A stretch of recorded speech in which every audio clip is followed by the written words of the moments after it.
ಇವರು ರಜದ ನಿಮಿತ್ತ ನಮ್ಮ ಹರಪನಹಳ್ಳಿ ಗ್ರಾಮದವರು, ಬಸವನಪುರದವರು, ಹರಿಹರಪುರ 3 ಜನ ಸೈನ್ಯಕ್ಕೆ ಹೋಗಿದ್ದಂತ ಅವರು ಇವತ್ತು ಮತ್ತೆ ಅತಿ ತುರ್ತಾಗಿ ಯುದ್ಧ ನಡೀತಾ ಇರೋದ್ರಿಂದ ಬರಬೇಕು ಅಂತಕ್ಕಂಥ ಆದೇಶವನ್ನ ಮಿಲಿಟರಿಯಿಂದ ಇವರಿಗೆ ರವಾನೆ ಬಂದಿರೋದ್ರಿಂದ ಇವರು ಇವತ್ತು ಹೊರಟಿದ್ದಾರೆ.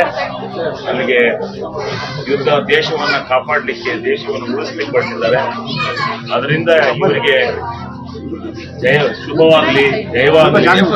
ಇವರು ನಮ್ಮ ದೇಶವನ್ನ ಸುರಕ್ಷಿತವಾಗಿ ಕಾಪಾಡಲಿ ಅಂತ ಹೇಳಿ ಆ ಭಗವಂತನನ್ನ ನಾವೆಲ್ಲ ಸೇರಿ ಪ್ರಾರ್ಥಿಸಿ ಅವ್ರಿಗೆ ಒಳ್ಳೇದಾಗ್ಲಿ, ದೇಶಕ್ಕೂ ಒಳ್ಳೇದಾಗ್ಲಿ ಅಂತ ಹೇಳಿ ನಾವು ಶುಭವನ್ನು ಕೂರಿ ಇವತ್ತು ಕಳಿಸ್ಕೊಡ್ತೇವೆ.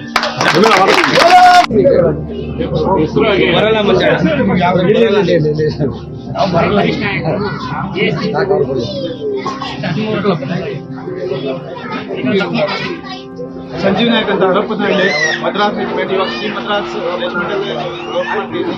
Battalion of ಸಾಂಬಾದಲ್ಲಿ Jammu Kashmir.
ಆ ಸಂಘಟನೆ